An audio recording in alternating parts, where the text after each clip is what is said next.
Thanks for tuning in and trusting us to give you the news. I'm Joyce Murrell reporting for 18 WJTS. The Jasper Police Department responded to a single vehicle accident on 3rd Avenue at 7 o'clock this morning. According to law enforcement, 34-year-old Lacey Saddam of Jasper was northbound on 3rd Avenue when she became distracted by a child in the back seat and struck a curb on the east side of the roadway. Saddam overcorrected her 2017 Chrysler Pacifica in response to the collision, swerved across the southbound lane, and struck the curb on the west side of the road. The driver declined medical treatment and no injuries were reported at the scene. No citations were issued to Lacey Saddam, and her vehicle sustained damages in the amount of $1,500. Some highly anticipated headliners for this past Saturday's event with David Wayne and his Opry gang raised donations for Shared Abundance. The Huntingburg and faith-based nonprofit organization provides charitable outreach with a food pantry and thrift store. Shared Abundance Director Reverend William Covey began the Saturday event with a prayer to bless the evening. Dancing commenced with Opry performers taking to the crowd to find partners, where David Wayne quickly located his mother, Joyce Lawrence of Huntingburg, so the pair could cut a rug. Following performances from the Opry gang, Elvis and Johnny Carver, a half-pot drawing took place with some clean jokes sprinkled throughout. When all was said and done and fun was had by all, a total of $2,640 was donated to Shared Abundance.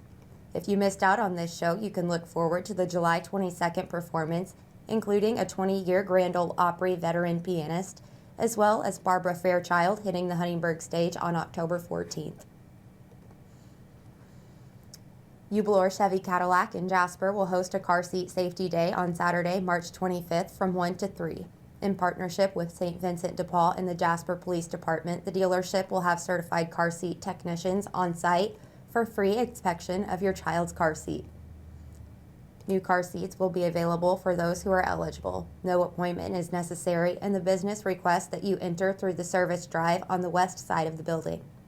Be sure to register on your way into the event for a chance to win door prizes and gift certificates. The Indiana Department of Transportation announced that $127.6 million in federal transportation funding is being awarded to 38 cities, towns, and counties across rural Indiana to invest in local road and bridge improvements, as well as sidewalk and trail projects.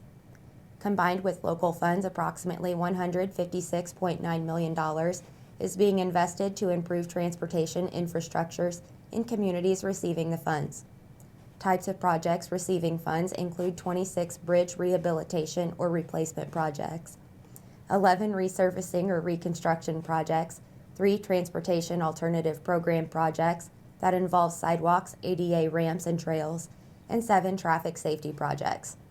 For the latest round of funding, local communities will design, develop, and purchase land for projects that will be bid on during the fiscal year beginning July of 2027. While the funds awarded now are dedicated to construction, INDOT will financially participate in design, engineering, and right-of-way acquisition components of some projects. INDOT dedicates approximately 25% of its federal highway funds to supporting local projects each year. Metropolitan planning organizations distribute those funds to cities, towns, and counties within the state's larger urbanized areas, while INDOT distributes funds outside MPO areas. Communities must contribute at least 20% in local matching funds and meet other federal requirements to receive federal funding. Rural communities were invited to submit project applications to INDOT for potential funding during a call for projects announced last fall. A link to see the list of all communities receiving funds is available on our website, 18wjts.tv. Indiana Department of Natural Resource Director Dan Bortner recently announced recipients of grants to fund the enhancements of 34 Hoosier lakes and streams. Lake and river enhancement programs are funded by annual fees paid by boat owners when they register their crafts with the Bureau of Motor Vehicles. Grants awarded through LAIR programs benefit all citizens by creating positive impacts to the environment that will last for generations.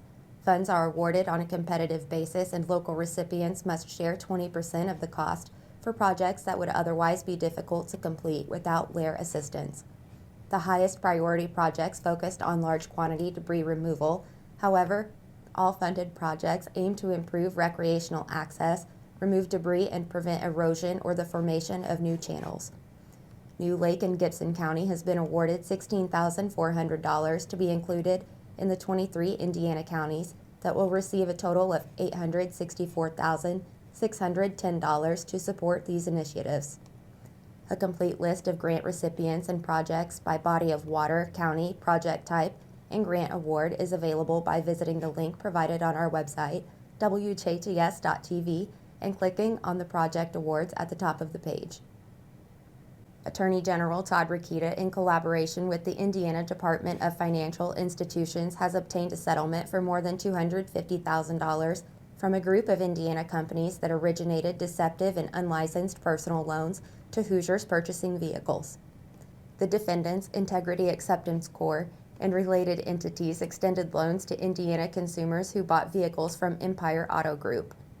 Integrity Acceptance Corp. And related entities provided personal loans to consumers to finance taxes and down payments associated with vehicle purchases.